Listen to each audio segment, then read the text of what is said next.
नित्यानन्दकरी वराभयकरी सौन्दर्यरत्नाकरी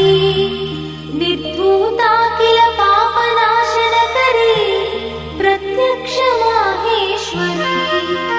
प्राणेयाचलवंशपावनकरी काशीपुराधीश्वरी भिक्षां देहि कृपावलम्बनकरी माता अन्नपूर्णेश्वरी माता अन्नपूर्णेश्वरी नानारत्नविचित्रभूषणकरी